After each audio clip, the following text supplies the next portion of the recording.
happening out there in YouTube land? Yours truly, Rockin' Dave, the real deal. North Fort Myers, Southwest Florida. Okay, let me see if I can get this all adjusted here. Okay, my friends. So, wasn't gonna go live. Wasn't planning on going live, and was recording a few things.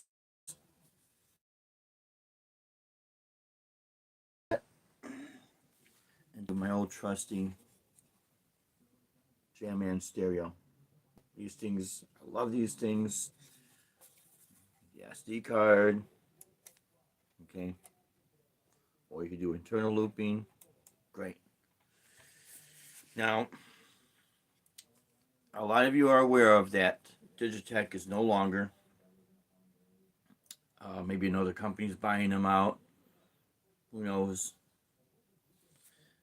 But so we had a few of these as backups, and the problem I've noticed is that even though I'll clean these switches after a while. It's working now. Maybe like that, it'll stick. And what happened earlier, I was laying down either a baseline or something like that. I think it was laying on a baseline. And I went to overdub, and everything lit up red and just froze. And I'm like, oh crap, what's going on? Hit the pedal again. It was real hard to hit. It clicked like very harsh. And then it was like stuck. So I kind of cleaned it out a little bit more. And still doing the same thing. I went to hit the stop, nothing. Up, down, nothing. And finally, after hit it again, it unlocked itself and everything, went back to normal. So the problem with any pedals with these switches is wait, Bailey, what's happening, my friend? Look, and now I can see who's on. The last few times I went live, well, a lot of times I'm playing, so it's hard for me to see. But even when I'd be finished playing, sometimes nothing comes up, and I'll touch the screen, and still nothing will pop up. So maybe it's just my phone. Who knows? Operator error, No matter what I do, if they change these things, it's like, this is ridiculous, Anyways, so if anyone has anything like this, and you're doing outdoor gigs, here's the problem. And I know I've seen these little covers recently. You can put them over there like little covers. But the problem is, dirt and or sand from your shoe will get all caked up in here. And it's not just that. Down here, when you're playing by the waterfront, over a course of time, the salt in the air from the salt water, it starts to make its way. And I remember Deb telling me this way back in when we were first coming down here to visit, 2002? A little further north in the Clearwater area, Florida. But, and I noticed there was a band that had their gear set up. They were not there. They were not playing. It was early in the afternoon. But I noticed the corners of the little Marshall combo amp. And that's when they were making the little corners metal, not plastic. They were all metal. And we're all corroded. And my wife said that's from the air, the salt, And because the band was set up on the dock right by the water, so when everything washes up over a course of time, this is what happens. So over a course of time, this is what happened. Yeah, I used a Ditto Looper pedal. Yeah, really whatever works for you, there you go, man. But if you anything, and I'm not trying to say anything bad because I still have a couple of switches that use this. My Digitech Drop will have switches like this. The Beat Buddy Mini 2 has a similar switch. The Mel 9 pedal, Electro Harmonics Mel 9, has a similar switch. The problem is you got to always keep these clean because the dirt from your shoe, it will get in here, man. And then, like I said, if you're playing with salt in the air, it starts to corrode it. Now the thing is with the Digitech products, it looks like you could replace everything, and you should be able to, right? However, it's the housing cabinet. The sizes are off. And how one reason I know that, on one of our Jam Man stereos that looks just like this, has the exact same type of adapter. However, the little housing, if you don't use the adapter that came exactly with that particular pedal, no matter what you use, it won't go in. The hole's too small. And that particular adapter broke. So I can't use that loop pedal. See? Now I know I could take these apart, or I got friends that could work on them. I know Miss Sonia in Texas, she could work on it. The problem is with all these gigs, and although thank God I got this weekend off, it's great, man. It feels great. But now what I gotta do tomorrow is transfer everything here to this guy. We just picked this up. And Guitar Center happened to have them. And it's the, let me grab this. I smell. You ever notice everything smells new? It's a guy thing. My wife said, you're going to do a live stream, you're going to be sniffing at everything. You know, back in the day, the pedals used to be the same color as the pedal. But, you know, it's all about saving money now. I get it. So, with the RC5, the guy thing, got this little guy. Now, this will run on a 9-volt battery. The battery's in there. Miss Sonia, how are you? Let's see. She left a comment. I could get the parts. Miss Sonia, thank you so much. There might be sending me, I'll contact you. Because, yeah, these are, you see what happens when companies go out of business, or they get bought out, or they get pushed, shelved a little bit. It's not a big deal if you're not going to, if you're not, whether you're playing out or doing recording sessions or doing stuff on YouTube where you make, see, it's when you're starting to make money with all this, now it becomes a tool that you got to have, because, you know, otherwise progress, you know, the whole thing stops. So, now, getting back to this, now, I got the RC300, which is a great pedal. I know the 600's cool, but again, it's got those metal switches, and I'm starting to really think about staying away from those because of where we're at, where we gig at, you know, how the events how they take place down here. You know, not everything is in a studio room for YouTube. It's not the real world. But what's cool with the Boss pedals, I didn't mean to, I think everything kind of froze. But what's cool with the Boss pedals, your foot switch is literally underneath here, as a lot of us know. You know, the foot switch is there. So, I saw a video on how to fix these too. They're very solid when these things break. I don't have to worry about dirt or anything, corrosion getting inside there. Now, this does have a screen, so I'm not going to do anything tonight as far as like a YouTube tutorial or anything like that, but I might do one tomorrow, and I might do a little series of these because it's going to take a while. But there is a guy, and I know this is old. This is old tech now. This isn't anything new. But you see, when you buy gear, and if you're gigging, especially if you're gigging, you got to think, what's your situation, where are you playing at, how often are you playing, are you supplementing your income if you're doing it for, even if you're doing it for fun, you know, it's still you're spending money, but it gets a little bit tricky when, you know, either you're doing it full time or you're supplementing your income, you know.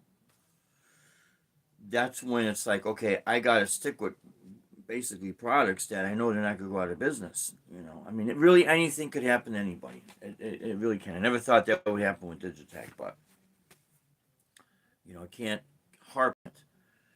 So I know there's another guy that's out there. His name is Jason Stallworth.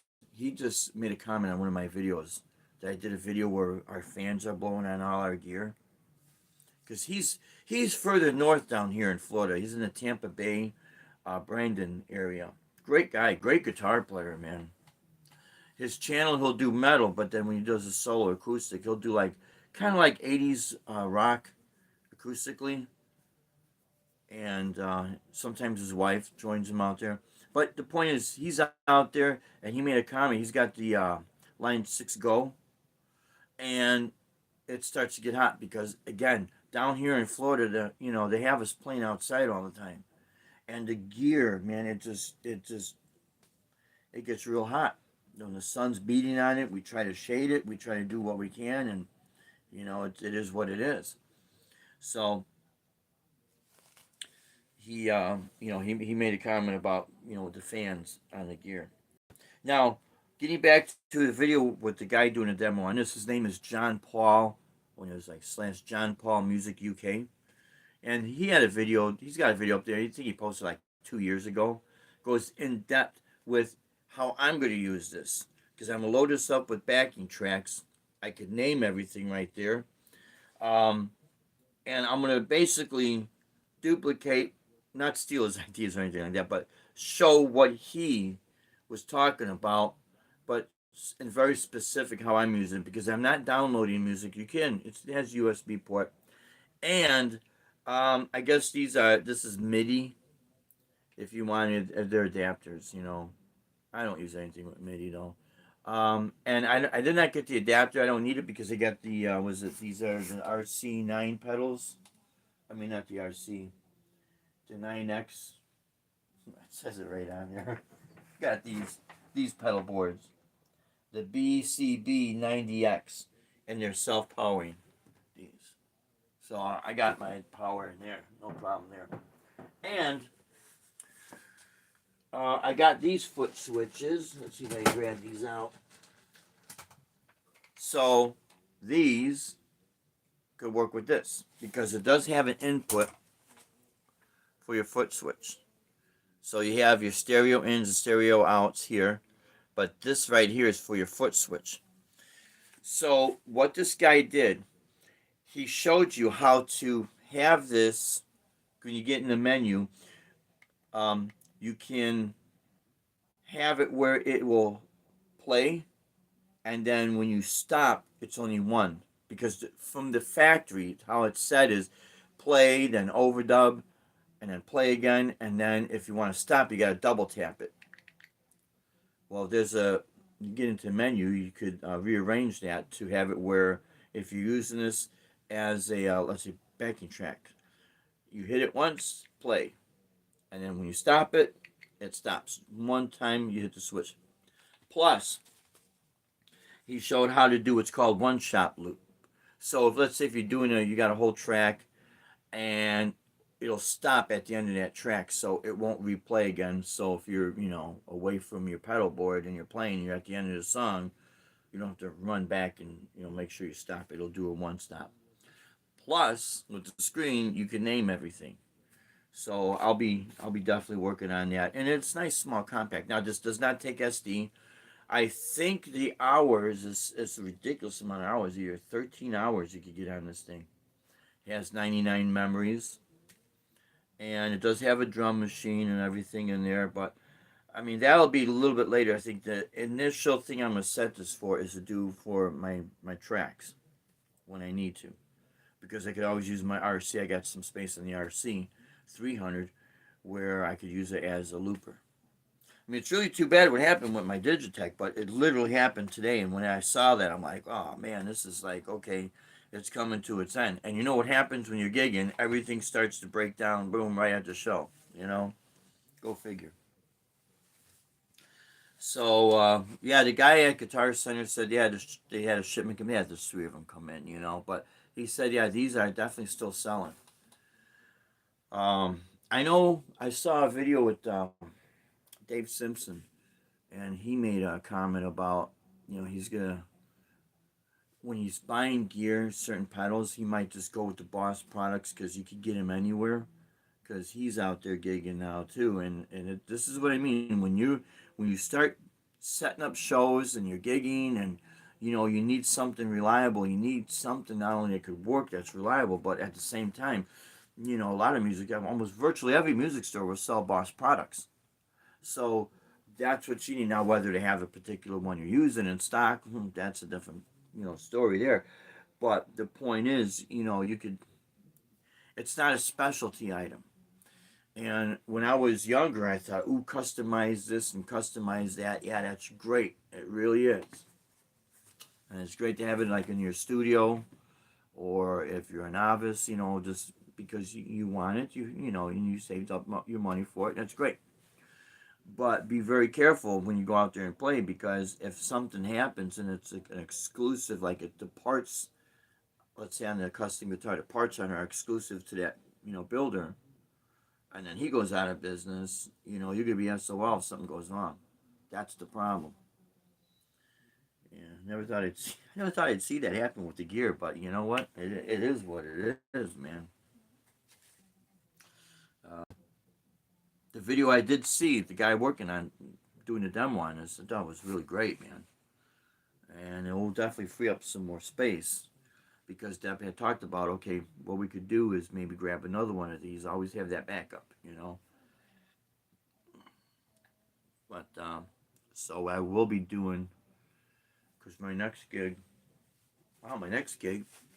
that's scheduled will be next. Oh yeah, Saturday, and then Sunday, and then after that we got another gig at the Miramar Outlets. You know, with the little Roland stereo, we have it's called the BA30 or BA330, like it's powered amp PA.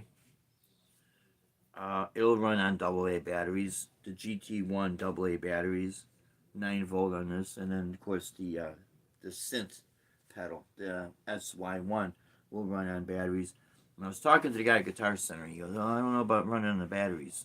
I go, "I understand, because especially with the 9 volt, the batteries get sucked up." But I've been in situations, especially with the high end uh, private gigs, corporate gigs, or wedding gigs, where there's no power. They'll have you like in a garden type area or something because they want the look, but there's no power. So that's when all this stuff starts to come into play, and that's when you start really thinking, you know, if I don't have the battery, I have no power, I won't be able to get the gig. You know what I mean? Little things like that. So, but yeah, I wanted to thank everyone for tuning in on our live streams we were doing the last uh, over the weekend, and I know the place we were playing at La Ola. They're not a new restaurant, but they're new in that area, and I think he's only been open a month. He has his main store is in Fort Myers Beach, but now he's got it as a food truck because the devastation from the hurricane is just there's no buildings, and there's issues with the insurance companies is another thing. So I told him, well, just keep me posted, because he was gonna try to plan to have music like 7 days a week. Now it's like maybe 5 days a week, and now it's like, okay, he's got to kind of be careful there because of what's going on. I told him, I says, I totally understand. No, don't put yourself out of business.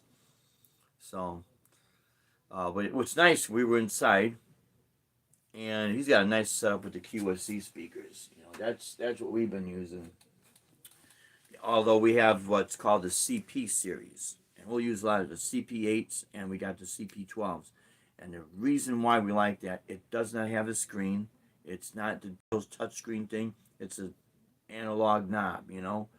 And like I said, you have your PA speakers up, and they're up facing the audience. The back's facing there. But what happens is a lot of these daytime gigs, the sun comes down and starts baking the screen. Because a guy in St. Petersburg Beach, St. Pete Beach, was telling me that he had a touchscreen mixer, and he had one of those QSCs with that screen. And he said, "Man, I'm out here playing, and next thing you know, I'm getting this weird sound coming out of the speaker." And it was hot that day, and the sun is just baking on everything. And then finally, it's like the screen just went black. And he said, I can't use this stuff out here." I says, "Exactly. That's the only thing. If you're in the area, well, it doesn't matter if you're down here, even in the Midwest. You're outside, you're playing, the sun's baking everything, and it gets hot. Summer is summer, and we had a very hot summer so far, as everybody knows. My people in Arizona, I think they had it worse, man. But yeah, thank God Saturday we were inside, and thank God that Sunday Bobby at Three Fishermen's Inn, he had us inside because it's just, man, too hot. Now, see, some of these gigs were by the waterfront. You get a little bit of that salt coming in. It's over the course of time. So, my suggestion, if anyone's going to continue to use, whether your Helix or your GT1000, your headrush boards, any of that, where they got these type of switches, these little metal switches. If you want, invest in some sort of cover, because the dirt from your foot will get stuck in there, and it'll start to stick. And then it'll happen when you're playing out, and you're like, "Oh crap! Now what am I gonna do? Now what am I gonna do, man?" That's why you buy extras. You know. Um. I for us, I look at what I could get out of something as opposed to, "Oh, I gotta have the top of the line of everything." When you're playing outside, man, that top of the line. A lot of times, I like my Les Paul. I love the way the tone is on it. There are times when I don't want to take it out at these outdoor gigs when it's sweltering. You know, this is not like a DeWalt tool. It's not meant to really take all that. And I can't fault the manufacturers. You know, I could. What am I gonna do? I mean, I could. You could too. Call Gibson. Call Boss. Call um, Yamaha, because I think Yamaha owns the Line 6. Call them all. Sure you can. Or email them, whatever. They've been making this stuff for so long in their production. Now, if you tell them, "Hey, could you make this stuff to work outside?" Now, they'll probably have to do a lot of testing. They could do it, but it's going to slow down production. It will cost more money because now they have to test to say, "Okay, so and so." Now they'll do it for one person. If you're gonna pay them, of course, money's always the name of the game. You could go approach these people, say, "Look, no matter how long it's gonna take you, I'm willing to pay. I'm willing to, uh, come up with the money to do this. Here's my needs. This is my situation. Can you do this? How much is it? Okay, I'll make sure we pay, but this is what I need." They'll do it for you. You know, but for something that's just store bought, they're not gonna. It's not their job, really, to come up with all kind of ideas, because everyone out there, they don't know what they want. That's the problem. They say, "Okay, maybe everyone will want to eat outside. Okay, let's have everyone say, oh, what kind of music? I don't know. Let's think about this. Hey, what do you want?" It's like they make their decisions based on things kind of floundering, and I understand they need to make money, but see, they're a restaurant first. They're a restaurant first, and everything is secondary. But because of that, these are the situations that gigging musicians constantly run into. And we've had these pedals 6 years, 5 years. I think the last ones that we were ordering, man, I want to say it's 5 years ago. It was like when that first year we came down here, we made sure we started to order them, because I know I was giving this guy lessons on how to work the gear. And when he saw what I was able to do with the Digitech products, he was like, "Wow, that's really cool. Everything's live on the fly right there as it's happening." So he got on and he started ordering them, and that's when he pulled up uh, to order. Like a message came up and said something pertaining to um, Digitech might be discontinued. And then I saw we used to I think we still get these magazines called Pro Audio Sound Source, and it's magazine. It was a monthly magazine if you run sound, because it's Deb had that for years. She's kept that subscription for years, and there was an article in there that Harman International was going to let go of the Digitech brand. And actually, there was a whole list of, I think Crown, JBL was going to be affected. Um, was it Sun? There was a few others. I can't exactly remember. And I do remember going to Guitar Center one day, and actually I noticed this for about a month, maybe it was a month, 3 weeks, a month, something like that, where I didn't see any new JBL speakers. Usually they'll have them all stacked up, new in the box. Nothing. I thought, uh-oh. So what's going to happen with JBL? If Harman International has got the JBL brand, now what's going to happen with JBL? Well, it turns out, and this is my guess, that I do know at one point, I think it was Mercedes-Benz was putting the JBL speakers in their car for the sound system. So Harman probably thought, well, wait a minute, let's keep JBL because JBL is not just for musicians. It's used for house, home theaters and high end cars and things of that nature. So let's keep that brand because we know that there'll be multiple sources of companies that will buy. Okay, so if what's Crown power amps? Okay, well maybe we could use this because they could build the power amps for some of the churches and that, of course. But let's say even if it's on a small scale for some of the computers and some of the little what call those bars you put on for when you're playing watching a movie on a flat screen TV. So it's a power amp, so it has multiple uses and a few others. So when they probably got down to Digitech, well, what's this stuff for? Oh, guitar players. Well, let's take a good look at population and the whole population. How many guitar players do we have versus the regular consumer that buys TV, flat screen TVs, and things of that nature? Okay, so the guitar player is a very small percentage. So here's one way we could drop this and save money, and I think that's what happened.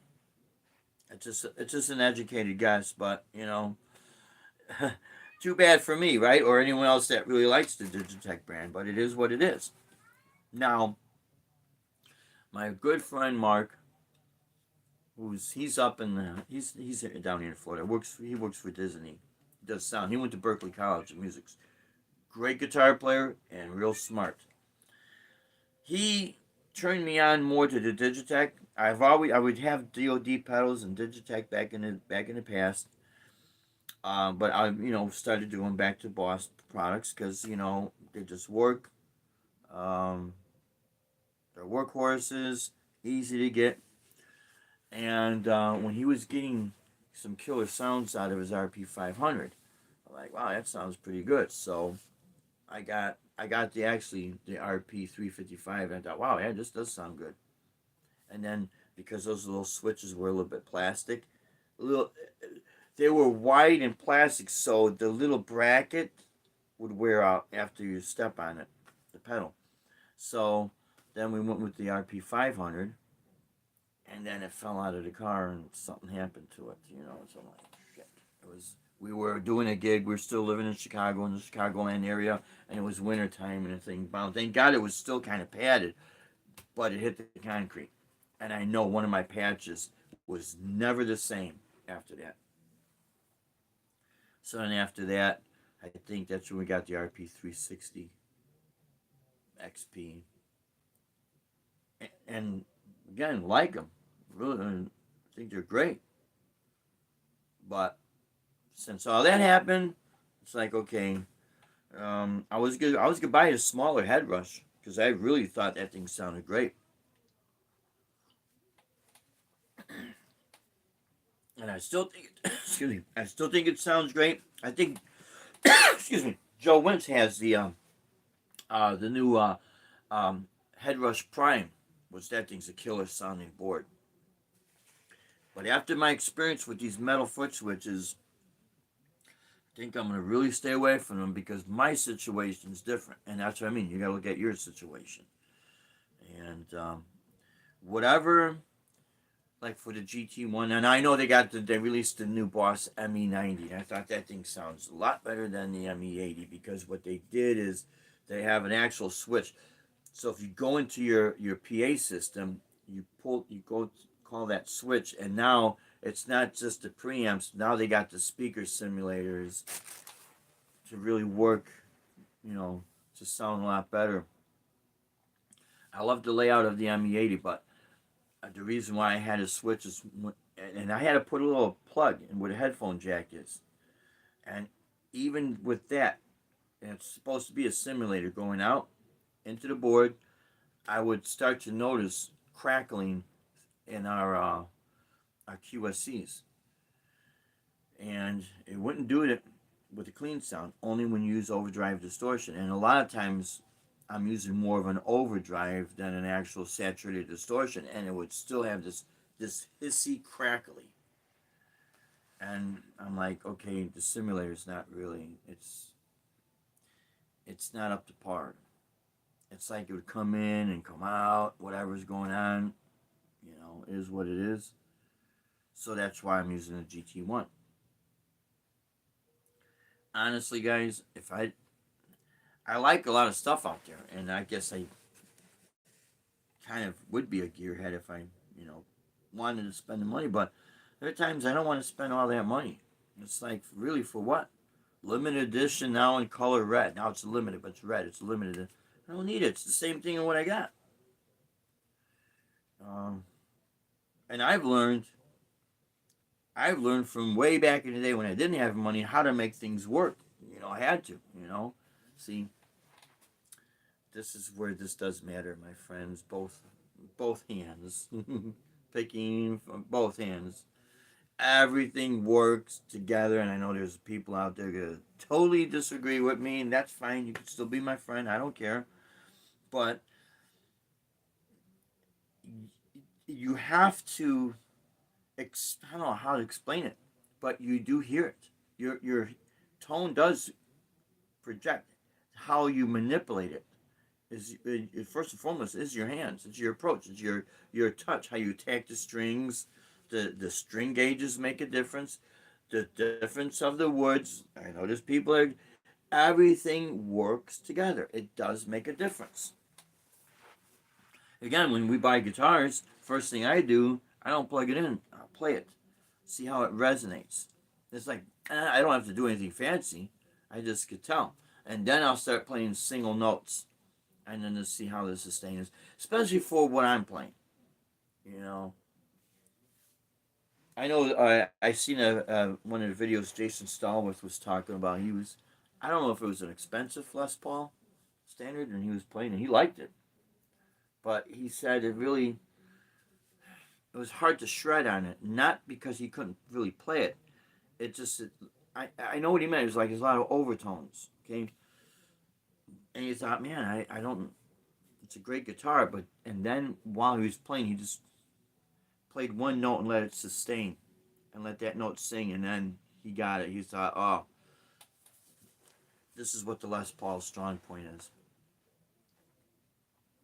If you're going to shred on the Les Paul, back down on any compression if you have, delay, and cut down on the distortion, on the gain, and then you'll be able to get it. You'll be able to, those notes will be able, they won't overtone so much. That's what's happening.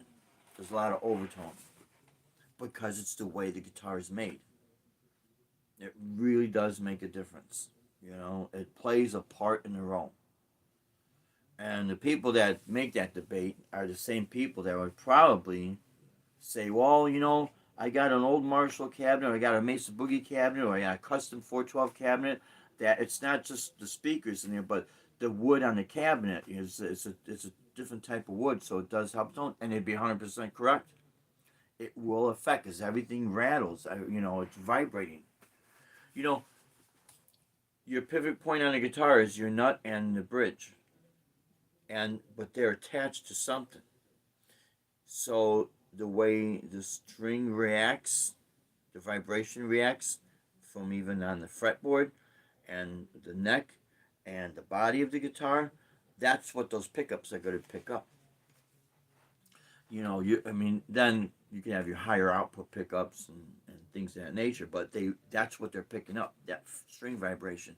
And if it's like a dead wood, the wood's dead and there's no sustain, it's not going to vibrate, well, then that's what you're going to get. That's what those pickups are going to be picking up. So,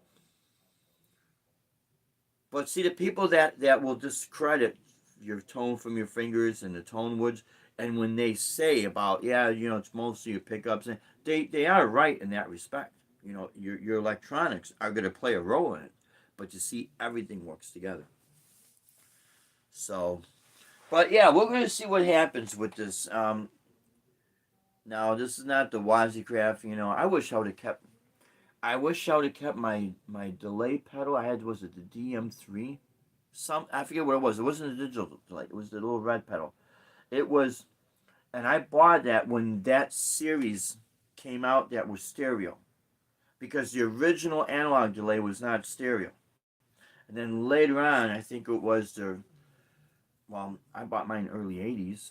Mine had been like 81, 82. And it had a stereo output. Could have been even 83. I don't know. It was somewhere in that time. But I also know in 1983, so I would sort of kept that pedal. That was, made in Japan, Boss Roland. But I had the first versions of the octave pedal. It was called the Octaver. Bought that 1983. Wish I would have kept that. So anyone out there that still has your pedals, these things work. The Boss pedals, it's proof that they're workhorses. So, but there was one more thing I wanted to say. I saw a video. I forget the guy's name. And let me put this here. He was talking about CD sales. Are they up? Are they down? And then he did a comparison. He's a British guy, I think. Did a comparison on, all the pop artists. Taylor Swift and whoever else is out there. And he said that, CDs are still going strong. But I really wish there was some way that they could, like, regulate everything to a point where, this is very hard for me to say this too, because I'm guilty of this too. We get on YouTube, pull up whatever artist we want. Oh, look, there's Steve Vai. He's playing live. He's out there touring. All the concerts out there are. There's a new band out of Salt Lake City, Utah. A hard rock heavy metal band, female fronted. They're called Bloodstar, and they remind me of the old classic early 80s metal. They kind of give me the vibe of bands like, there was a metal band on Combat Records, I think, called Le Mans. And I think one of my friends, Ivan, knew the guitarist, Josh Ramos, I think his name was. But then, you had Le Mans, you had Steeler. Yngwie was first in that band. And that whole genre. So this band Blood Star reminds me of that era. But at that time, we were able to sell CDs, and so my point is, so I watched this stuff, and I'm guilty like everyone else. You pull it up, there it is. But I really do miss the days when you did have to go out and buy the CD. And the really cool thing with that is, as an independent musician and artist, we were making money too. And I remember selling CDs and signing the CDs and all that. And it was great. It was a lot of fun. And for independent artists, you know, it's such an easy thing to, go in business for yourself and sell your product. Maybe it won't be up there with the majors or get this record label or that record label or whatever. It may be not, but you could go in business yourself and have a product to sell and go out there and market yourself. And you know what? You could have an entire lifelong career doing that, providing they keep that service. You could actually do. And so what if you don't get on, a big label or this, that, and the other, or even, you keep your day business or you work part time, whatever. You could still do this and have your music out there and fund it yourself, with what you could afford and turn a profit. And, I was thinking about this when this guy was talking about the CD sales, and I thought, what all this has done, it has put so many people out of work. And I know they, found other ways to get work. I understand that. But in that sector of music, it put all the record stores out of business. And I'm not talking about Best Buy, they have a record selection, or Walmart's record. I'm talking about your standalone records, Tower Records, Rose Records, Coconut Records, Crow's Nest, and whatever stores you had like in your areas. You had the standalone stores. What's really cool with the CDs, it's more expensive to try to print vinyl. That's why when you see vinyl now, it's like you go buy a Led Zeppelin 4 or Van Halen 1, it's like almost $30. I remember those, we bought them for like $6 and $7. You know, it's very hard. I do know one of the NAM shows I saw where you could buy the actual machine that will make the vinyl, but the thing's like $4,000. Whereas the CD burners were a lot more affordable for independent musicians, and the printers and things of that nature. Um, I forget the company that my wife would order the stuff from now. Oh, disc makers, I think it was. We got several, tower burners. You could burn the CDs, you could burn DVDs. And with the CD, it's like a mini album. So you was it like a 6x6, 5x5? I have to do the measurements, but it's like a small version of a record album. So your artwork. Now here's something with this: the artwork itself. Those people, whether if it's an artist drawing or a photographer, were making extra money doing the artwork for artists. Now they're got kind of pushed to the wayside. So you see what I mean? If they could bring that back, it could kind of bring back jobs again for all these people. You know, I think what happened for me, the reason why I constantly go back thinking like this, the guy freezing and look like an idiot, is when the hurricane came, we were down. Our power was down for 10 days, and my internet on my phone, especially, was very shoddy for that whole month. So I was basically 30 days with very very spotty. So it was very hard for me to get on the internet. I couldn't see anything. So we had a lot on our mind with the house and everything. Although it didn't get destroyed, as nowhere near as bad, but we still had a lot of that on our mind. And then the realization of all the places we played that got destroyed. So there went about 70% or 75%, somewhere in that range of places that got destroyed. So there's that on your mind. But I remember Deb and I sitting in our lanai, and thank God after the hurricane, it wasn't real high humidity and wasn't real hot. And I remember sitting there when I was able to sit and just kind of take things in. and thinking how peaceful everything was, and thinking, this reminds me, because I couldn't get when I was trying to get on the phone and I couldn't, and I said, okay, well, can't do that. And I started looking at my phone and thinking, this reminds me of before we had this technology. And we got a little Tascam DP008EX. No, I'll get the box. I always keep things in the box because of cats, you know. This little guy.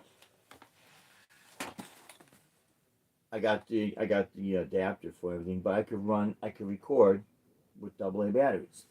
Everything I started realizing, a lot of gear that I have,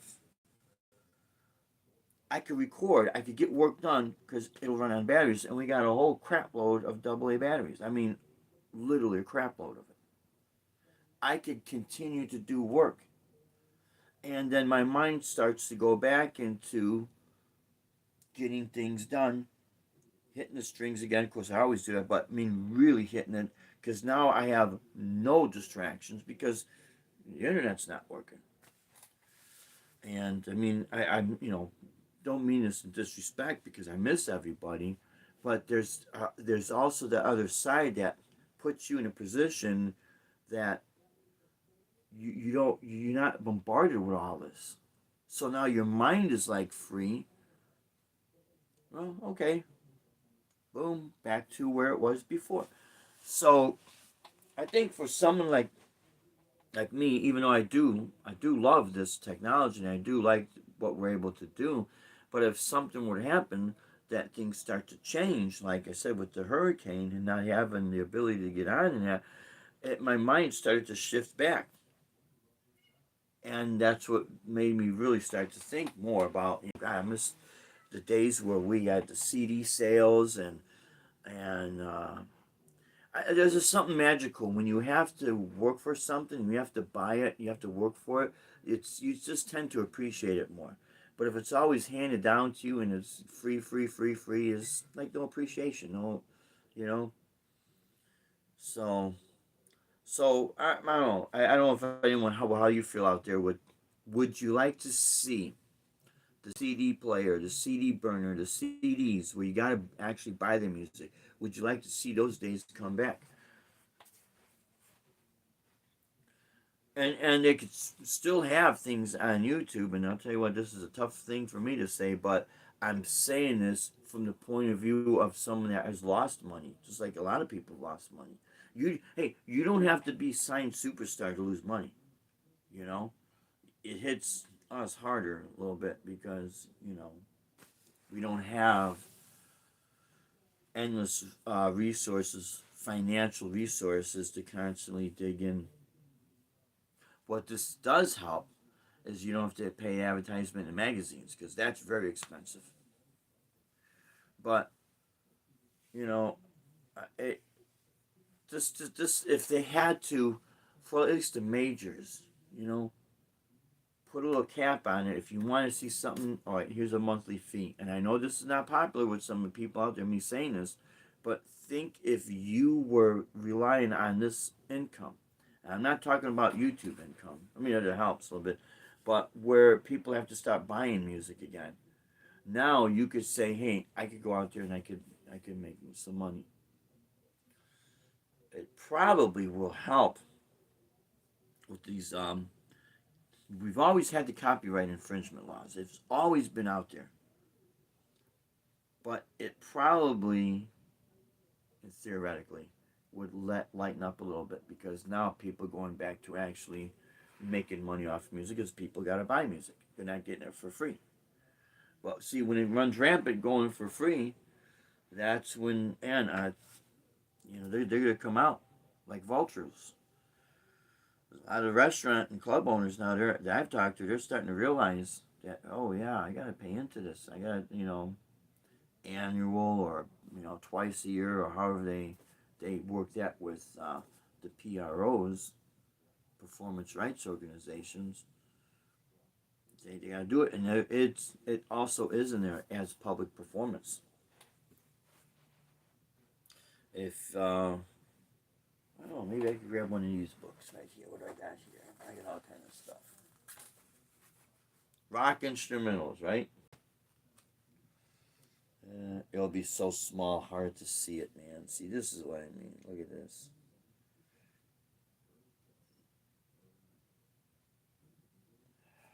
The hell.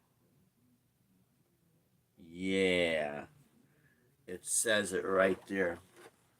But it's so hard to see. Yeah, I don't want to. It'll say right there, public performance.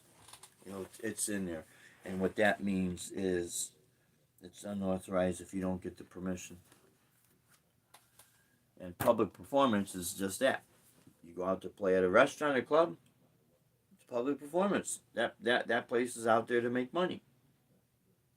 You're making money, they're making money, and they're doing it off of someone else's work without the permission.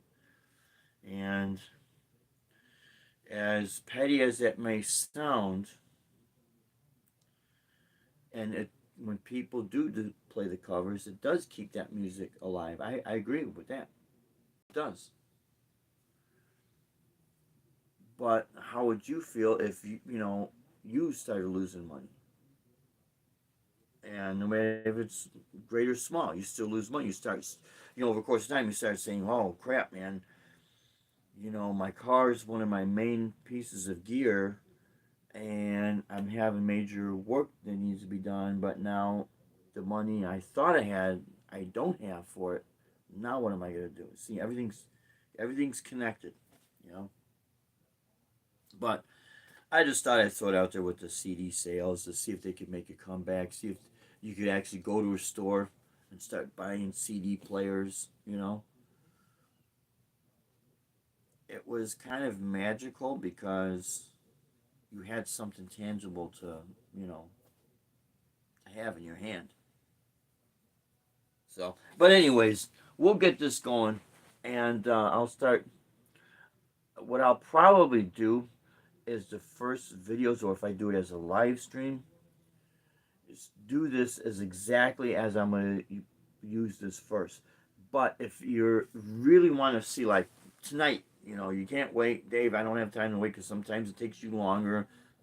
You're right, because of preparing for the shows, and then we still got things with the hurricane, with some of the damage and that. It's gonna be a while for that. But anyways, so time gets limited.